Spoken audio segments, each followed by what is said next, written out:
여호와는 나의 목자시니 내게 부족함이 없습니다. 그가 나를 푸른 풀밭에서 쉬게 하십니다. 여호와는 나를 잔잔한 물가로 이끌어 쉬게 하시며 나에게 새 힘을 주십니다. 자신의 이름을 위하여 주님은 나를 의로운 길로 인도하십니다. 내가 음산한 죽음의 골짜기를 지나가게 된다 하더라도 나는 겁나지 않습니다. 그것은 주님께서 나와 함께 계시기 때문입니다.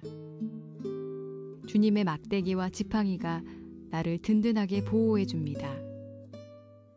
주님께서 원수들이 보는 앞에서 내게 식탁을 차려주십니다.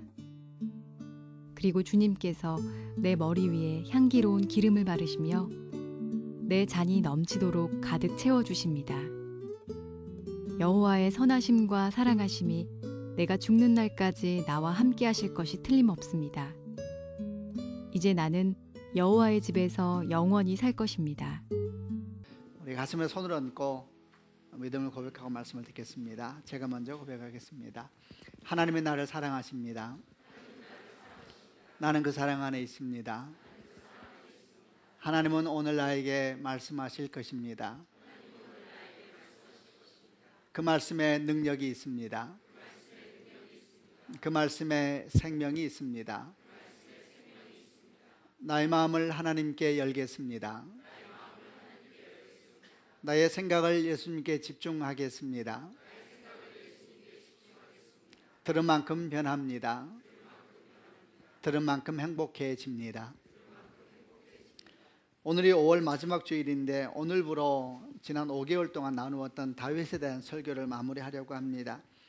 사무엘상부터 시작돼서 사무엘하까지 하고 오늘 마지막 설교는 시편 가운데서 우리에게 가장 많이 잘 알려져 있는 다윗이 지은 시편 23편 말씀을 가지고 묵상을 해보려고 합니다.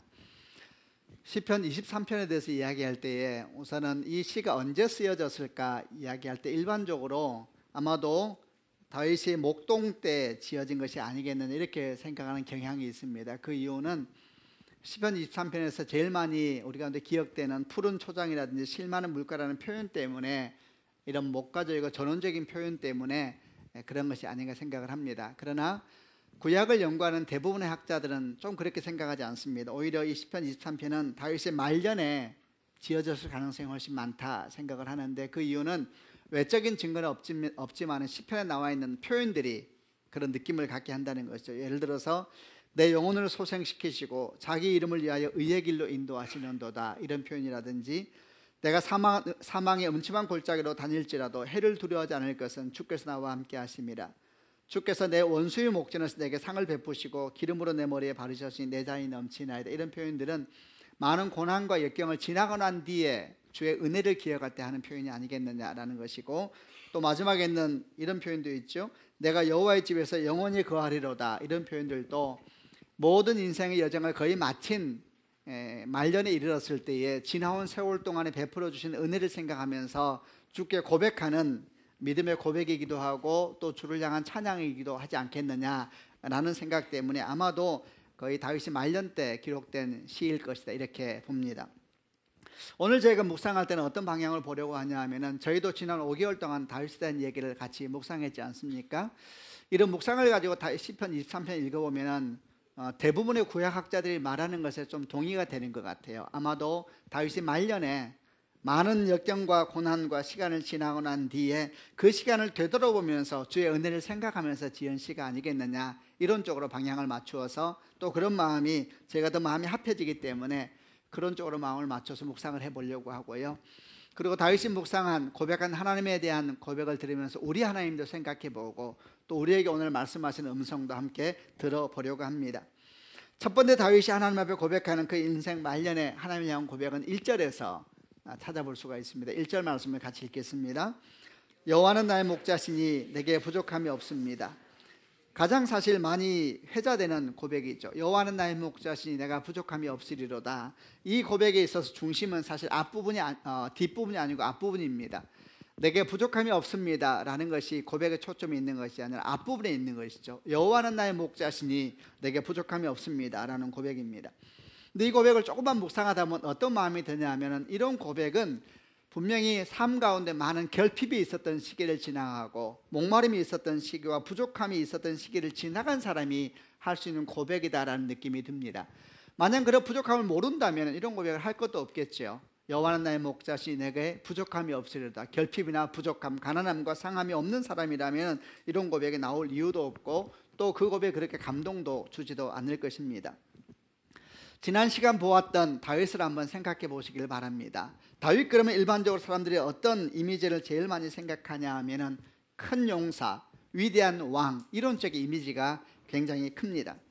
처음 다윗이 이스라엘 가운데 등장하였던 싸움이었던 골리앗 싸움부터 우리가 생각을 해볼 수가 있죠. 그때 우리가 처음 본 다윗의 모습은 어떤 모습이었냐면 정말 대단했지요. 그는 정말 용사였습니다. 다윗이 이스라엘의 위대한 용사로 등장을 하고 그리고 나중에 그가 이스라엘 왕이 되었을 때에 이런 큰 용사의 모습으로 말미암아 가나안 지역의 세력의 지형도가 변해버렸죠. 다윗이 나타나서 왕이 되기 전까지 가나안 지역의 힘의 중심은 사실 블레셋이었습니다. 그러나 다윗이 왕 되고 난 다음에 가나안 지역의 힘의 중심은 이스라엘로 기울어지게 되었던 것을 기억을 합니다. 그것만이 아닙니다. 이스라엘이 얼마나 또 위대한 왕이었는가 생각해 볼 때에 이스라엘을 진정으로 하나 되게 한 왕도 다윗이었습니다. 그전 초대 왕이 사울 왕이었지만 사실 사울 왕이 40년 동안 이스라엘 다스리고 있었지만은 그 40년 동안은 12지파의 지배력에서 자유한 시간이 아니었습니다. 사울이 그렇게 범죄했던 많은 배경 중에 하나가 지파들을 자기 편으로 끌어들이기 위한, 지파를 자기 통치 아래 두기 위한 마음이 굉장히 컸지 않습니까?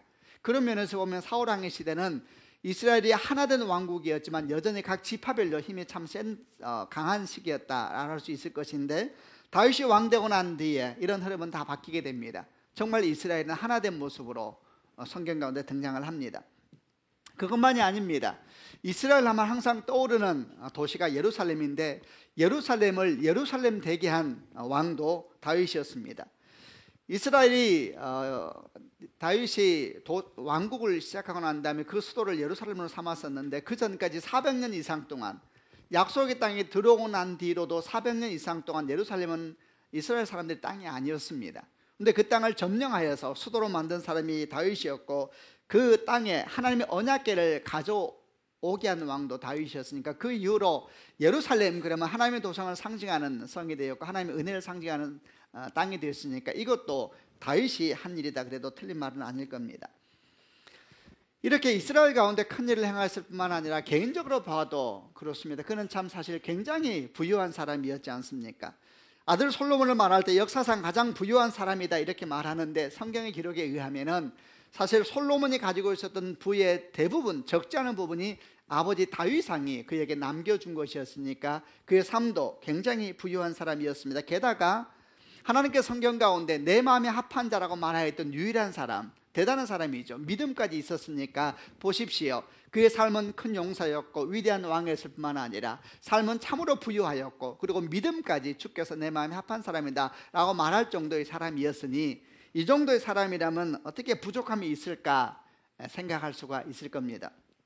그러나 다윗을 조금이라도 생각하고 아는 사람이라면 이 말에 동의하지 못할 겁니다. 왜냐하면 그는 참 많은 것을 가진 사람이었고 정말 이스라엘의 최고의 번성기를 만든 왕이었음에도 불구하고 그의 삶의 내면에는 많은 결핍이 있었고 부족함이 있었다는 것을 알기 때문입니다. 사실 진정한 결핍이라는 것은 많이 갖고 있느냐 적게 갖고 있느냐 문제도 아니고 얼마나 잘 먹고 있느냐 문제가 아닙니다. 보다 더 진정한 결핍은 내면적인 것이고 삶의 본질적인 것이기 때문에 많이 가졌다 할지라도 최고의 것을 누리고 있다 할지라도 내면 속에 있는 결핍이 없어지는 것은 아니기 때문입니다. 이에 대해서 마더 테레사가 한 말은 굉장히 주목할 만합니다. 마더 테레사가 이런 얘기를 한 적이 있었습니다. 오늘날 사람들이 가지고 있는 가장 큰 결핍은 못 먹고 못 마시는 것이 아니다. 사람들이 가지고 있는 가장 큰 결핍은 사랑받지 못하는 결핍이다. 이런 표현을 했었습니다. 마더 테레사는 사실은 지금 이 땅에 계시지 않지만 오늘 현 시대의 사람이라 할 수가 있지요. 그러나 이 고백은 3000년 전 다윗 시대나 지금이나 똑같은 것입니다. 사람 내면에는 진정한 결핍은 무엇인가? 돈은 문제가 아니고 힘은 문제가 아니고 명예의 문제가 아니라 진정한 결핍은 사랑하지 못하고 사랑받지 못한 데서 오는 결핍이다 라고 말했다는 겁니다. 이런 말을 가지고 다윗을 생각해 보면 또 동의하게 됩니다. 정말 그의 삶은 많은 상처와 결핍으로 가득했었습니다. 또 역시 우리가 배웠던 기억을 한번 상기해 보시길 바랍니다. 다윗이 등장했던 모습부터 그랬습니다. 그의 성장기, 그의 어린 시절의 모습을 생각해 보면 그는 아버지의 건강한 보호라든지 기대, 그리고 사랑 속에서 자란 소년은 아니었습니다. 사무엘 16장에 처음 다윗이 등장을 할 때 어떤 모습으로 등장을 합니까? 하나님께서 사무엘 선지를 베들레헴에 보내시면서 이스라엘의 왕이 있다 이렇게 말씀하셨지 않습니까? 사무엘 선지자가 베들레헴에 가서 이새의 집에 갑니다. 그리고 뭐라고 말합니까? 아들들 다 불러 모으라 그러죠. 우리가 그 사건을 잘 기억합니다. 그때 아버지 이새가 어떻게 행동했습니까? 8명의 아들 중에 7명만 불러 모으고 1명을 부르지 않았지 않습니까? 있을 수가 없는 일입니다. 왜냐하면 그 당시에 사무엘 선지는 하나님과 똑같이 여겨졌습니다. 이스라엘 백성들에게는. 사무엘 선지가 오면 하나님이 오는 것처럼 반응했었고, 사무엘 선지가 말하면 하나님께서 말씀하는 것처럼 반응했었습니다. 근데 그 사무엘 선지가 이새의 집에 왔다는 것도 놀라운 일인데, 와서 아들들을 다 불러 모아라, 함께 하나님께 예배해야 되겠다 그랬을 때에 그 중에 한 아들을 부르지 않은 것은 더 놀라운 일입니다. 그래서 오죽했으면은 이를 대해서 연구하는 사람들 중에 어떤 사람들은 어쩌면은 다윗이 이새의 친아들이 아니었을지 모른다라고 말하기까지 하게 되는 배경 중에 하나가 됐던 겁니다. 별로 그렇게 기대받지 못하고 자라는 아들이었던 것이죠. 이것만이 아닙니다. 사무엘상 17장을 보게 되면은 다윗이 이스라엘 가운데 이제 등장하게 되는 블레셋과의 전쟁, 골리앗과의 전쟁 얘기가 나오는데, 원래 다윗은 이 전쟁에 참가했던 군인이 아니었지요. 누가 참가했냐면 다윗의 첫째, 둘째, 셋째 형이 참가했습니다. 왜 가게 됐느냐? 아버지 이새가 3명 아들 보내놓고 난 다음에 아들의 안부가 너무 걱정이 되는 거예요. 전쟁터니까 죽고 상하는 자가 부지기수지 않겠습니까? 그러니까 그 아들의 안부가 궁금하여서 막내 아들 다윗을 보냅니다. 이것도 이해가 안 되는 일입니다. 전쟁터 자체가 굉장히 위험한 곳입니다. 게다가 3,000년 전입니다. 지금도 전쟁이 일어나면 치안이라는 것은 예측할 수가 없는 것인데, 3,000년 전에 온 나라의 힘이 다 전쟁터에 모여 있을 때 다른 지역의 치안은 어떻게 했을까? 아무도 보정하지 못하는 강도와 도둑으로 가득 찬 시대가 됐을 겁니다. 그런데 그 위험한 여정, 전쟁터도 위험하고 가는 여정도 위험한데 그 여정을 막내 아들에게 맡긴다. 이해가 되지 않는 일도 넷째도 있었고 5째, 6째, 7째 다 있었는데 막내 아들에게 맡겨서 안부를 파악하게 했다는 것은 굉장히 이해가 되지 않는 일입니다. 혹자는 이렇게 말할지 모르겠습니다. 다윗이 믿음직해서 그러지 않았겠느냐. 그런 느낌의 성경의 기록은 어디에도 없습니다. 이런 걸 보게 되면 다윗 성장하면서 그렇게 행복했던 아이는 아니었던 것 같아요. 아버지의 기대를 받지 못하고, 아버지의 보호를 받지 못하고, 아버지의 격려를 받지 못한 아이는 어떻게 성장하게 될까 생각하게 됩니다. 그것만이 아닙니다. 성장하고 난 뒤에 이렇게 어려운, 기대받지 못하고 가정을 해서 자란 아이는 원래 가정에 대한 꿈이 크지 않겠습니까? 그래서 가정을 이루었습니다. 첫 아내가 누구였습니까? 사울왕의 딸 미갈이었지요. 첫 아내, 이 표현이 좀 그렇습니다만 아내가 많더라고요. 첫 아내가 미갈이었는데 이 가정에 대한 꿈이 얼마나 크겠습니까? 근데 미갈은 남편 다윗을 어떻게 대했느냐? 우리가 잘 모르죠. 그러나 몇 가지 기록은 볼 수가 있는데 그 중에 대표적인 기록이 뭡니까? 하나님의 언약궤가 예루살렘 성에 들어왔을 때 보여주었던 미갈의 모습은 분명히 우리로 하여금 이런저런 생각을 하게 하지요. 다윗을 비웃습니다. 아마도 생각한데 다윗이 아내 미갈에게 그렇게 존경받는 남편은 아니었던 것 같아요. 게다가 더 나아가서 그 남편의 아버지 사울왕은 다윗 죽이겠다고 목숨 걸고 쫓아다니고 있었으니 장인에게 죽음의 위협을 당하면서 쫓겨다니는 사위의 모습이 어떻게 행복하겠습니까?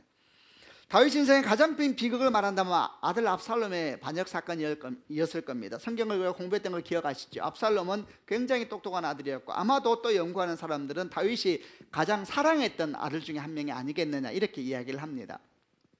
사랑했던 아들이 또 다른 아들을 죽이고 아버지 죽이겠다고 칼든 사건이 압살롬의 반역 사건입니다. 결국 어떻게 됐습니까? 결론은 그 아들은 아버지의 부하들에 의해서 죽임을 당하였죠. 이것은 아버지에 의해서 죽임을 당했다 그렇게 표현해도 되는 겁니다. 또 생각하게 됩니다. 사랑하는 아들에게 존경받지 못한 아버지는 어떨까? 그런 아들을 죽게 한 아버지의 상처는 얼마나 깊을까? 우리는 다윗이 압살롬의 죽음에 대한 소식을 듣고 난 다음에 짐승처럼 울부짖었던 모습을 기억합니다. 압살롬아, 압살롬아, 내 아들 압살롬아, 내가 대신 죽었어야 했는데 내 아들 압살롬아, 내 아들 압살롬아. 우리는 그 뒤의 모습도 기억합니다. 그렇게 울부짖을 때 요압 장군이 와서 말하죠. 울지 말라고.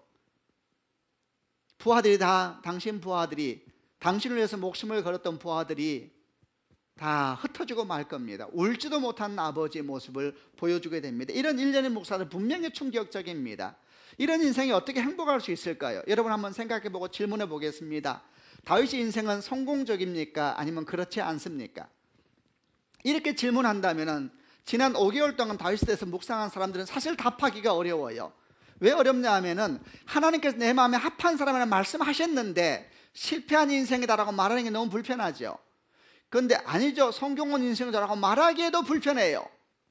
아무리 많은 것을 가졌다 할지라도 이런 인생을 살아왔는데 어떻게 성공적인 인생이요, 행복한 인생이라고 말할 수가 있을까? 이런 생각이 복잡하게 드는 것이 다윗을 조금이라도 공부한 사람들의 마음속에 있는 생각이지 않을까 싶습니다. 한 가지는 분명합니다. 다윗의 삶 가운데 참 많은 결핍이 있었겠구나, 참 많은 목마름이 있었겠구나 이런 생각을 할 수는 있을 겁니다. 여러분, 그런데 그 다윗이 인생이 거의 말년에 이르러서 이 모든 시간이 지나고 난 다음에 그가 주 앞에서 자기 인생에 정말 너무나 아름다운 시를 하나 주께 드리게 되지요. 그때 첫 고백이 뭡니까? 여호와는 나의 목자시니 내가 부족함이 없습니다. 이렇게 첫 고백을 드립니다. 우리는 여기에서 시편 23편에서 배운 아주 소중한 교훈 하나를 얻게 됩니다. 그것은 우리 삶을 진정으로 채우는 참된 채움은 어디에서 오는 것일까? 우리 삶을 진정으로 채워주는 참된 부유함은 어디에서 오는 것일까라는 질문에 대한 답입니다. 다윗은 말합니다. 그것은 오직 하나님으로부터 오는 것입니다. 아멘 하시기를 바랍니다. 우리 삶을 진정으로 채워주는 것은 물질이 아닙니다. 우리 삶을 진정으로 채워주는 것은 여러분 힘도 아니고 능력도 아니고 권세도 아니고 심지어는 자녀들도 아닌 것입니다. 우리 삶을 진정으로 채워주는 진정한 부유함과 채움은 오직 하나님으로부터 오는 것을 믿는 축복이 있으시기를 주 예수 그리스도 이름으로 축원합니다. 전도서를 보게 되면 솔로몬이 했던 아주 주목할 만한 고백이 하나 나오는데요, 전도서 1장 7절부터 8절까지 말씀을 한번 같이 읽어보겠습니다. 제가 7절 읽겠습니다. 강들은 모두 바다로 흘러가지만 바다는 결코 넘치는 법이 없다. 강물은 다시 돌고 돌아 제자리로 돌아간다. 8절.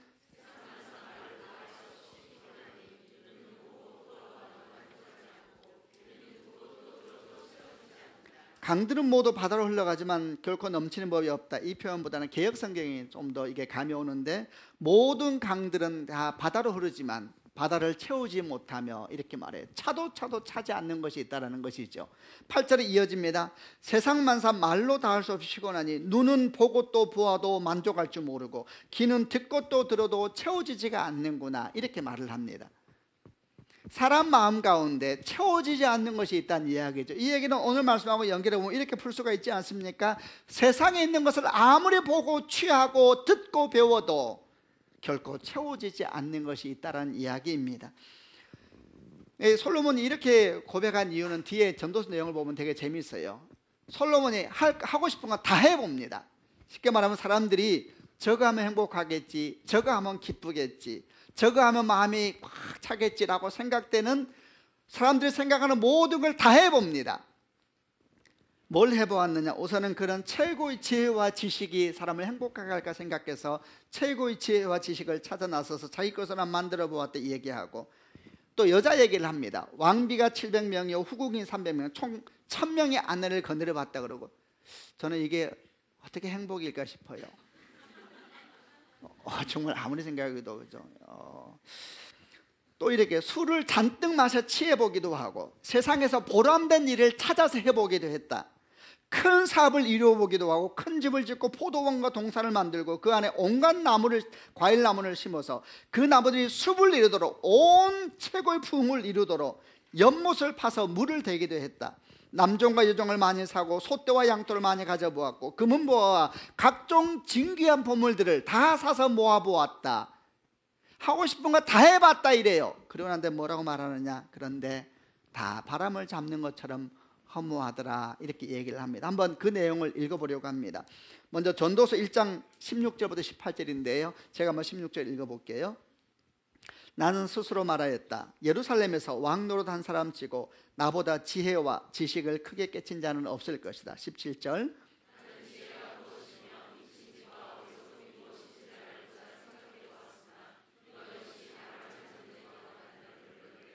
이 지혜와 지식에 대해서 18절 이렇게 마무리합니다. 지혜가 많으면 괴로움도 많고 지식을 쌓으면 그만큼 고통도 늘어난다.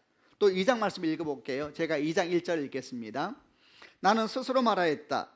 이제 내가 시험적으로 마음껏 즐기리니 쾌락이 무엇인지 알아보자. 그러나 그건 역시 허무한 일일 뿐이었다. 2절.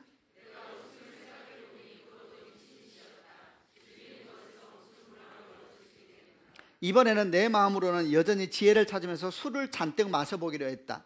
나는 사람이 하늘 아래서 잠시 사는 동안 무엇이 정말 보람된 일인지를 알아보기 원했던 것이다.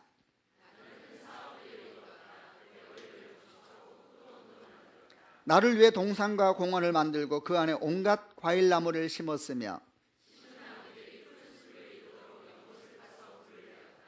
남종과 여종을 샀고 집에서 태어난 종들도 있었다. 소떼와 양떼도 예루살렘에 살았던 그 누구보다도 많았다.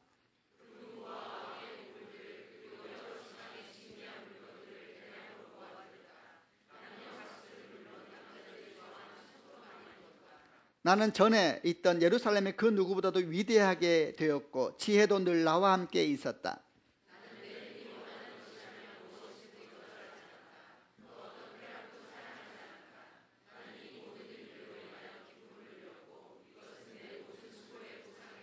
11절은 같이 읽겠습니다. 그런데 내 손이 한 일과 노력한 수고를 돌이켜보니 모든 것이 바람을 잡는 것처럼 허무했다. 해 아래서 무슨 솔로몬이 다 해봤다 그래요. 이런 말씀 읽으면 나도 해보고 난 다음에 얘기하고 싶다. 그런 묵상을 하면 아주 잘못된 묵상을 하고 있는 거죠. 성경에서 주께서 이걸 기록한 것은 하나님의 메시지라고 봐야 되겠죠. 하나님께서 말하는 거예요. 세상에 있는 것으로는 우리 내면을 채울 수 없다는 것을 기억하는 것이 복인 줄로 생각을 합니다. 사실은 성경은 일찍부터 이에 대해서 말씀하고 있었습니다. 창세기 1장에서부터 그랬습니다. 창세기 1장에서 하나님께서 우리를 만드실 때 어떻게 만드셨습니까? 하나님으로부터 우리가 흘러나오게 만들었습니다. 하나님의 형상으로 만들었다는 얘기가 그런 의미이지 않습니까? 그러므로 우리 내면에는 오직 하나님으로만 채워지는 공간이 다 있는 것입니다. 세상에 그 무엇을 우리가 취한다 할지라도 근본적으로 결핍을 채울 수는 없는 것이고 우리 안에 있는 근본적인 결핍은 오직 하나님으로만 채울 수 있다는 것을 믿으시는 축복이 있기를 바랍니다. 시편 16편 2절에 다윗이 이런 고백을 했습니다. 내가 여호와께 말합니다. 당신은 나의 주님이시니 주님을 떠나서는 어디에도 나의 행복이 없습니다. 당신은 나의 주님이시니 주님을 떠나서는 어디에도 나의 행복이 없습니다. 이렇게 고백을 했습니다. 어거스틴, 위대한 하나님의 종이었던 어거스틴은 고백록이라는 책에서 뭐라고 기록을 하고 있는가? 이렇게 기록합니다. 당신은 우리를 당신을 향하여 살도록 만드셨습니다. 그래서 우리 마음은 당신 안에서 쉴 때까지는 평안하지 않습니다. 하나님께서 우리를 당신을 향하여 살도록 만드셨습니다. 그러므로 하나님 안에서 쓰기까지는 우리는 참되게 쉴 수가 없는 것입니다. 아멘입니다. 여러분, 이것이 다윗이 그의 인생을 다 보내고 난 다음에 말년에 이르렀을 때에 우리를 향하여서 동시에 주님을 향하여 하고 있는 믿음의 고백인 것입니다. 우리는 이 땅에 살면서 많은 것이 필요합니다. 우리는 먹어야 되고 마셔야 되고 살아야 합니다. 그럼에도 불구하고 항상 잊지 말아야 될 것은 무엇입니까? 하나님 안에 평화가 있음을 잊지 않는 축복이 있기를 바랍니다. 하나님께서 우리 마음의 내면에 참된 체험이 된다는 것도 잊지 않는 축복이 있기를 바랍니다. 옛날 찬양 중에 이런 찬양이 있어요. 제가 1부 때는 안 불렀어요. 항상 찬양은 저를 고민하게 만들어서 어떤 찬양이 있냐면 혹시 이 찬양 아는지 모르겠습니다. 주 내 맘에 모신 후에 날 주장하시네. 주께 내 맘 드린 후에 더욱 섬길수록 더 귀한 주님. 이거 아세요? 알면 되셨어요.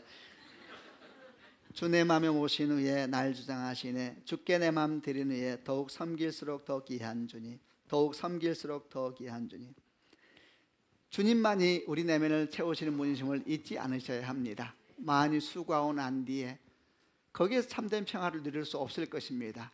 그러나 우리가 많이 수고하고 난 뒤에 주를 생각하고 주 앞에 머물 수만 있다면 하나님을 말미암아 때때로 우리가 상처받고 아플 때마다 거기에 매이지 아니하고 주께 돌아가서 그분 안에 쉴 수만 있다면 거기에서 참된 평화가 있는 것이고 거기에 참된 행복이 있다는 걸 기억하시는 축복이 있기를 우리 주 예수 이름으로 축원합니다. 그럼 우리 주님께서 우리에게 이런 참된 체험이 되신다 그랬는데 우리의 실적인 삶에 대해서는 관심이 없으신 것이냐, 우리 먹고 마심에 대해서 관심이 없으시냐? 그렇지 않지요. 또 거기에 대한 고백을 다윗이 2절부터 시작을 합니다. 2절부터 4절 말씀인데 키는 뭡니까? 그가 나를 푸른 초장에 누이시며 실만한 물가로 인도하신다는 것입니다. 제가 먼저 2절 말씀을 읽어보겠습니다. 그가 나를 푸른 풀밭에서 쉬게 하십니다. 여호와는 나를 잔잔한 물가로 이끌어 쉬게 하시며 3절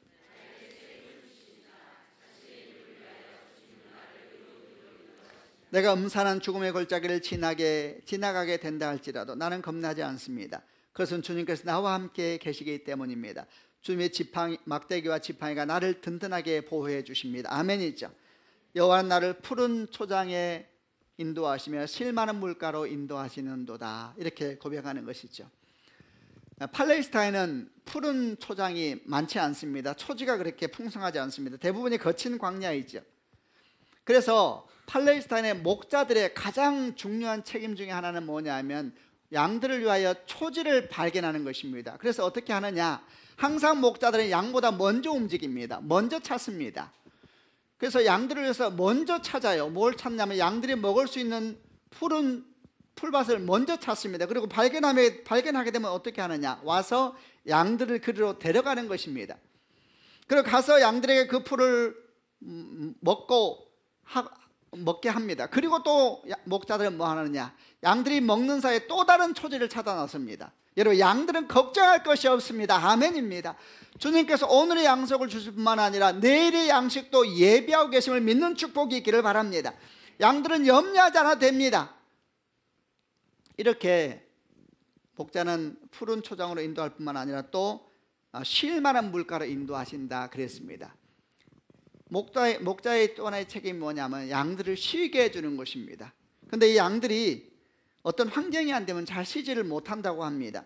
필립 켈러가 지은 양과 목자라는 작은 책자를 보게 되면 이 양들이 쉬지 못하는 몇 가지 환경에 대한 설명을 합니다. 양들이 아주 생각보다 편하게 잘 쉬지 못하는데 그 몇 가지 조건이 뭐냐면, 첫 번째, 겁이 많은 동물이어서 모든 두려움에서 벗어나지 않으면 누우려 하지 않는데요.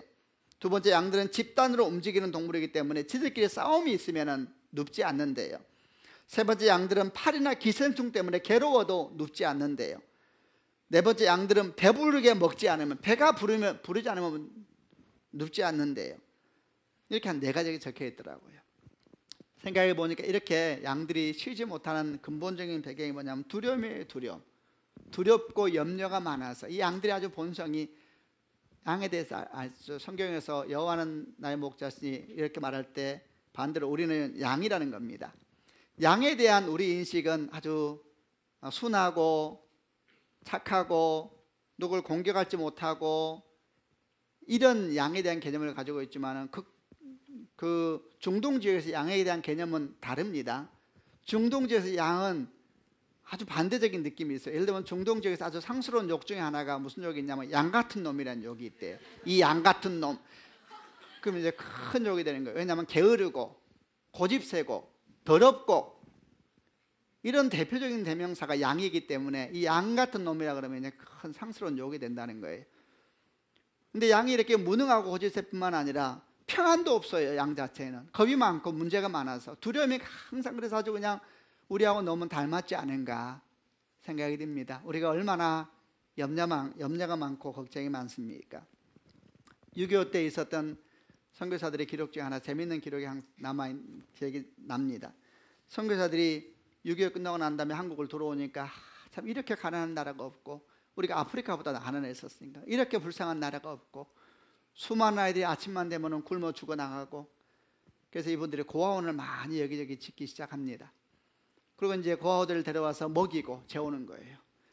그래서 그 고아들을 데리고 와서 이제 빵을 만들어서 먹이는데 그렇게 먹어야 되는데 이상하게 밤에 잠을 안 자는 거예요. 아이들이 눈을 말똥말똥 뜨고. 그래서 물어봤대요. 고아들에게 왜 잠을 안 자냐 그러니까 이렇게 말하더래요. 밤 사이에 저 빵이 다 없어질까 봐, 내일 아침에 먹을 빵이 없을까 봐 빵만 보고 잠을 안 자는 거예요. 그래서 이 선교사들이 어떻게 했냐면 이 사람들 재워야 되겠다 싶어서 빵을 다 가슴에 하나씩 안겨줬대요. 가슴에 빵을 안고 우리나라 얘기. 가슴에는 빵을 안겨주니까 편하게 잠을 자더래요. 염려와 근심들. 사실 우리는 얼마나 많은 염려와 근심이 있는지 모릅니다. 제가 목회 초기에 전도사를 지나서 막 처음 목사가 됐을 즈음에 저희 아내하고 이렇게 한 번씩 이렇게 다툴 때가 있었는데, 뭐 주제가 몇 가지 아주 정해져 있었습니다. 그 중에 큰 주제 중 하나가 이제 돈 때문에 자주 다투었습니다. 다툼이 언제 주로 일어나냐면 제가 사례를 받을 때 이제 다툼이 일어났습니다. 사례를 받을 때마다 항상 제가 저희 아내에게 말을 했습니다. 돈을 잘 써야 된다고. 그래서 항상 제가 말하기를 선교사님들이 어떻게 사는지를 얘기를 해줬습니다. 선교사님들이 당신은 어떻게 사는지를 알아야 되고, 또 우리 동기들이 시골에서 어떻게 목회하고 있는지를 알아야 한다. 내 동기 중에 한 명은 딸 넷이 있는데요, 시골 목회에서 50만 원 받고 사는데, 그때 이제 딸 넷이면 여러분 다른 교회를 다 못 갑니다. 개척했어요. 왜냐하면 그 교회에서 받으려고 하면 당황스러워요. 선교지도 못 갑니다. 왜냐하면 선교단체에서 안 받아줘요. 이게 이상한 게 아니에요. 가면 계속 딸만 키워야 되니까 이제 자식이 내시면 이제 안 받아주는 거예요. 그래서 제가 이제 우리 아내에게 항상 말합니다. 우리는 참 잘 살아야 한다. 우리가 얼마나 지금 행복한 상황인지 아니, 당신이 재정을 잘 써야 되고. 구구절절이 다 맞는 이야기죠. 근데 이게 문제는 이제 이게 항상 마이너스인 거예요. 그러면 제가 이제 항상 또 얘기해요. 당신 정신을 차려야 된다. 지금 아프리카 선교사가 어떻게 살고 있는지 아느냐. 항상 제가 그래서 선교사님들이 살고 있는 걸 기억해야 되고, 우리 한국 목회자 중에서 지금 우리가 얼마나 복을 받다는 걸 잊지 말아야 된다. 여보, 정신을 차리고 살아야 된다. 우리 아내는 말을 못하죠. 구구절절에 옳은 이야기니까. 근데 어느 날 잠을 자고 있는데 새벽 1시나 2시 됐는데 울음소리가 들려오더라고요. 바깥에서. 나가면 거실에서 저희 아내가 발을 완전히 빼고 사이에 통장을 놓고 막 울고 있더라고요. 제가 느꼈어요. 뭔가 잘못됐구나. 우리 아내가 울면서 이렇게 말했습니다. 나는 살 자격이 없다 그랬습니다. 나는 살 자격이 없어요. 여보, 당신 말대로 선교사님들이 어떻게 살고 있는데, 이 땅의 목사님들이 어떻게 살고 있는지 나는 살 자격이 없어. 그러는데 가슴이 철컥 내려앉더라고. 뭔가 잘못됐구나. 그러나 내 말에 틀린 것은 없는데, 이런 생각이 이제 안 드는 거예요. 그러니까 이게 위로를 해야 되는데 뭔가 잘못됐구나 느끼는데 어떻게 위로할지는 모르겠어요. 왜냐하면 내 말에 틀린 말이 없으니까. 잘 살아야죠. 그래서 답이 없는 거, 이걸 어떻게 해야 되나. 이게 다 맞는데 잘못하면 큰일 나겠구나. 근데 어느 날 교회에 있는데 저하고 똑같은 고민을 하고 있는 목사님이 한 얘기를, 부부끼리 있었던 얘기를 하고 있는 걸 제가 전에 듣게 됐어요. 옆에서 주의 음성이 들려오는 거예요. 이 목사님이 사모님하고 어떻게 하든지 수지 균형을 맞춰야 된다. 근데 사모님이 아무리 맞춰도 안 맞춰지더래요. 너무 힘들어 죽겠더래요. 그래서 어느 날 사모님이 목사님한테 그랬대요. 여보, 그냥 삽시다. 그냥 있을 때는 씁시다. 그 다음에 하는 말이 아주 중요한 말을 해서요. 없을 때는 주께서 안 쓸 힘도 주시겠죠. 이렇게 말을 해요. 주의 음성이 들려. 제가 두려웠던 거예요.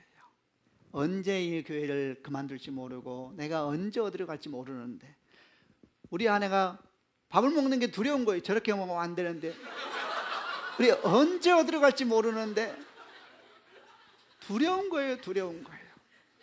근데 두려운데 교회 다니는 사람들에게 경건하게 다 포장을 잘하잖아요. 그걸 제가 선교사 얘기로 설명하는 거예요. 제가 생각하는 게 무의식적이죠. 경건하게 설명하는 거예요. 두려운 거예요. 두려운 거. 무서운 거예요. 무서운 거. 두려운 거예요. 두려운 거. 주의 음성이 들려왔죠. 안 쓸 때는 안 쓸 힘도 주시겠죠. 아멘인지 않아요? 그렇지 않아요, 여러분? 안 쓸 때 안 쓸 힘도 주시겠죠. 저는 무서워서 이렇게 쓰다가 습관이 돼서 나중에 못 쓰게 되면 얼마나 비참해질까. 안 쓸 때는 안 쓸 힘도 주시겠죠. 제가 집에 가서 말했더니 우리 아내가 복음을 만난 것처럼 기뻐하고, 그 이후로 항상 저희 아내 저희 마음속에 쓸 때는 쓰자. 그럼 우리 아내가 할 말이 있겠죠. 뭐 쓸 게 있다고 자꾸 그 말을 하느냐, 이렇게 말할지 몰라도 쓸 때는 씁시다. 없을 때는 안 쓸 힘도 주시겠죠. 아멘인 것입니다. 여러분, 주님께서 여기까지 인도해 주시잖아요. 다 주께서 먹이시고 입히신 것을 기억하는 축복이 있기를 바랍니다. 믿음이란 무언가? 믿음은 주님께 내 필요를 아신다는 것입니다. 내 필요를 아세요. 내 목마름을 아세요. 내 배고픔을 아세요. 내 지침도 아시는 것입니다. 누가복음 12장 말씀에 까마귀게 생각해보라. 씨를 뿌리지도 않고 거두어들이지도 않고 그들은 곡간이나 창고도 없지 않느냐. 그러나 하나님께서 먹이신다. 너희는 새들보다 훨씬 귀하지 않느냐. 백합화를 보라. 백합은 수고도 하지 않고 길쌈도 하지 않는다. 내가 너에게 말한다. 솔로몬이 온갖 영화를 누렸어도 이 꽃만큼 아름다운 옷을 입어오지는 못하였지 않느냐. 하나님께서 오늘 들판에 있다가 내일 아궁이에 던져질 풀도 이렇게 입히시는데 하물며 너희일까 보냐. 믿음이 적은 자들아. 이렇게 말하고 있는 것입니다. 아멘이죠. 다윗이 말하는 것입니다. 인생을 쭉 돌아보니 그가 얼마나 많은 것을 가진 왕이 되었습니까? 그러나 배고픔과 목마름이 얼마나 많았습니까? 광야에서 내일 잡힐지도 모르는 죽음과 두려움의 시간, 미친 척을 해서라도 살아야 됐던 시간들이 주마등처럼 지나갔을 것입니다. 그때는 염려했었지요. 걱정했었지요. 내일을 어떻게 맞이할까? 내일 아침은 또 어떤 일이 생길까? 그랬는데 다 돌아보니 주의 은혜가 먹이시고 주의 은혜가 입힌 것을 알게 된 겁니다. 그래서 뭐라고 말합니까? 그가 나를 푸른 초장에 누이시며 실마른 물가로 인도하십니다. 내 영혼을 소생시키시고 자기 이름을 위하여서 의의 길로 나를 인도하십니다.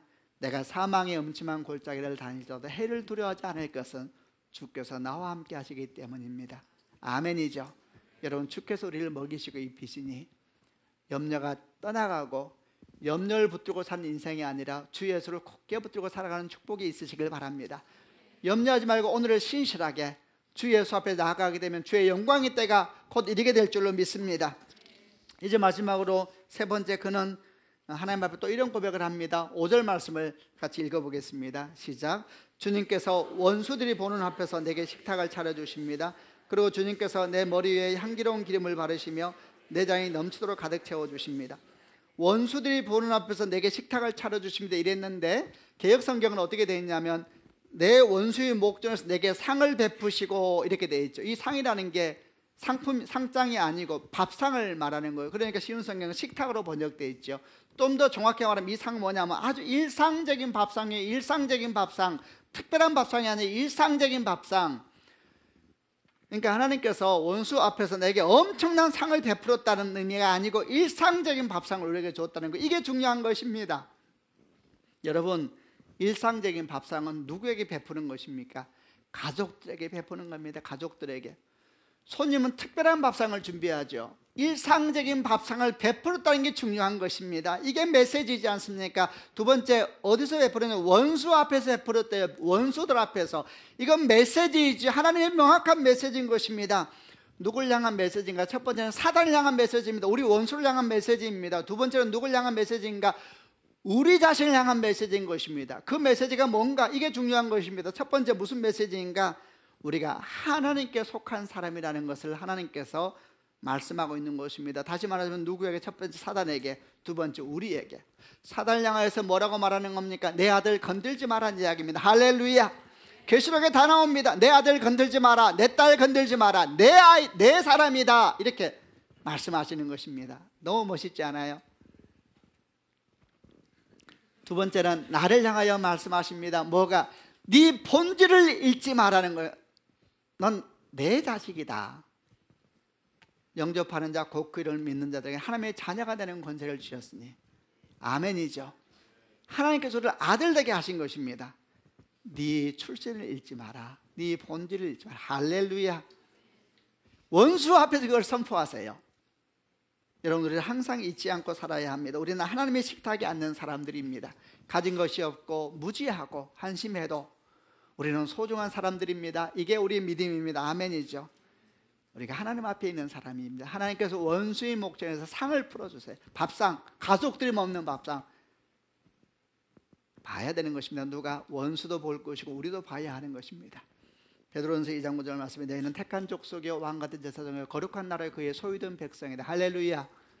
두 번째, 또 여기서 보여주는 메시지가 뭡니까? 하나님이 나를 용납하시고 용서하셨다는 메시지입니다. 여러분, 식탁은 용서의 자리입니다. 식탁은 용납의 자리입니다. 밥상에 함께 앉는다는 것은 용납하는 것이고 용서하는 것입니다. 요한복음 21장을 기억하시는지요? 요한복음 21장은 갈릴리 호숫가에서 주님께서 제자들이 갈릴리에서 호수에서 고기 잡고 있을 때 나타났을 땐 그 장면이지요. 그 상황이 어떻게 됐습니까? 바로 그 직전에 베드로가 3번 예수님을 부인했습니다. 그는 통곡하면서 도망갔지요. 주께서 부활하셨습니다. 제자들은 어디로 갔습니까? 갈릴리 호수 가서 고기 잡고 있었습니다. 그 부활한 주님께서 갈릴리 호수에 나타나십니다. 고기 잡았느냐? 못 잡았다. 오른쪽에 던져라. 엄청난 고기 잡지요. 그때 제자들 깨닫습니다. 주님이시다. 베드로가 바다에 뛰어들지요. 헤엄쳐서 옵니다. 나머지 제자들은 배 타고 오죠. 누가 빨리 왔을까요? 아무튼 간에 성격이 나타나요. 그래 옵니다. 근데 그 다음 장면이 중요해요. 그 다음 나왔더니 뭐가 있었습니까? 밥상을 준비하고 있었습니다. 조반을 준비했다 성경에 나와 있어요. 밥상이요, 밥상. 제자들 아무 말 없이 앉습니다. 유대인들은 압니다. 밥상이 무슨 말인지. 용납이요, 용서요, 사랑이요. 밥상에 앉아서 고기를, 생선을 굽고 있죠. 생선 몇 개 더 가져와라 그럽니다. 굉장히 멋지고 아주 묵상해야 될 장면이죠. 그때 베드로에게 주님께서 말씀합니다. 네가 나를 사랑하느냐? 3번 묻지요. 이거는 용서를 위한 물음이 아닙니다. 회복을 위한 물음입니다. 용서는 이미 일어났습니다. 베드로의 마음에 있는 자기 상처, 자기 분노, 자기 절망, 일 못하거든요. 그 사람들. 그 회복시키기 위해서 묻는 거예요. 네가 나를 사랑하느냐? 지금 제가 주님 사랑하잖아요. 회복이 일어나죠. 이게 밥상머리에서 있었던 것입니다. 주님께서 원수의 목전에서 밥상을 베푸세요. 왜? 우리를 회복시키기 원하시고 우리를 용납하고 용서하시다는 걸 말씀하는 것입니다. 아멘이죠. 3번째 밥상머리에서는 또 어떤 일이 생기느냐? 밥을 함께 먹는다는 것은 하나님과 우리가 하나라는 메시지를 하는 것입니다. 우리 주님께 십자가 못 박히기 전에 성찬식이었습니다. 성찬식이 어느 자리에서 있었습니까? 밥상머리에서 있었습니다.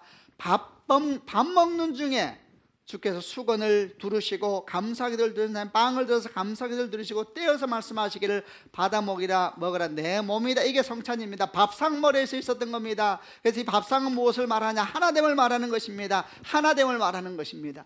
이걸 주님께서 원수의 목전에서 그 일을 선포하시는 거예요. 할렐루야. 얼마나 이런 멋있습니까? 우리를 향하여 말씀하시는 것이요, 사단을 향하여 말씀하는 것입니다. 저는 이 말씀 묵상하다 또 찬양의 한 곡 생각났습니다. 또 가사만 말해보지요. 너는 내 것이라 찬양하세요. 얼마나 좋은지 모릅니다. 너는 부요해도 가난해도 너를 사랑해서 구원했으니 너는 내 것이야. 정말 좋지요. 너는 현명해도 미련해도 너의 지혜에 대해 사용하리니 너는 내 것이다. 너는 내 것이다. 너는 잘났으나 못났으나 너의 모든 것을 알고 있으니 너는 내 것이다. 너는 내 것이다. 너는 강하여도 약하여도 너의 힘이 되어 일으키리니 너는 내 것이라. 너는 내 것이라. 너는 의로워도 악하여도 너를 나의 피로 바꾸었으니 너는 내 것이다. 너는 내 것이다. 이렇게 찬양하는 내용이죠. 얼마나 멋있습니까? 다윗을 생각하십시오. 지난 5개월 동안 우리는 많은 것을 보았습니다. 정말 그의 인생이 파란만장했습니다. 슬픔도 기쁨도 감사도. 그 끝에 서서 우리들은 질문하게 됐습니다. 그의 인생은 성공적입니까? 아닙니까? 답을 못하고 있습니다. 그런데 이 다윗이 말합니다. 하나님께 나를 여기까지 인도해 주셨습니다. 여호와는 나의 목자시니 내가 부족함이 없습니다. 아멘이죠. 그가 나를 푸른 초장에 누이시며 실만한 물가로 인도하시니 아멘이죠. 내 원수의 목전에서 내게 밥상을 베풀어 주시니 그리고 내 머리에 기름을 바르시니 이 기름 바르는 건 사무엘상 16장 기름이 아닙니다. 날마다 보호하시고 보호하시다는 얘기예요. 내 잔이 넘치나이다. 다윗은 말합니다. 내 인생은 성공적입니다. 이 표현을 이해해 주신다면 내 인생은 정말 감사합니다. 내 인생은 정말 고맙습니다. 이렇게 인생을 마무리하고 있는 것입니다. 성도 여러분, 주의 은혜가 여러분과 함께 하시기를 바랍니다. 다윗이 제일 마지막 고백은 어떻게 끝나는지 아세요? 6절에 이렇게 끝납니다. 여호와의 선하심과 인자하심이 정녕 나를 따르리니 내가 여호와의 집에 영원히 거하리로다. 영원이라는 말을 써요. 비유일까요? 하나님의 계시일까요? 영원이라는 말을 써요. 제가 계시록 공부하면서 이렇게 하나님을 막 더 사모하게 됐어요. 빨리 주님 오셨으면 좋겠어요. 모든 것이 변하게 될 거예요. 다윗은 그런 사모함을 알았을까? 계시록도 몰랐을 것이고 사실 예수께서 오기 전에 하나님의 계시로 알고 있었죠. 근데 그가 영혼이라는 단어를 써요. 이 하나님의 메시지 아닐까요? 하늘 보고 살아라, 영혼을 사모하며 살아라, 고개 들고 살아라, 이런 메시지 아닐까요? 우리만 들을 수 있는 메시지죠. 주의 은혜가 여러분과 함께 하시길 바랍니다. 주의 은총은 끝이 없고 주의 사랑은 끝이 없고 그 모든 사랑과 은총과 여러분 삶 가운데 가득하기를 바랍니다. 아멘. 기도하십시다.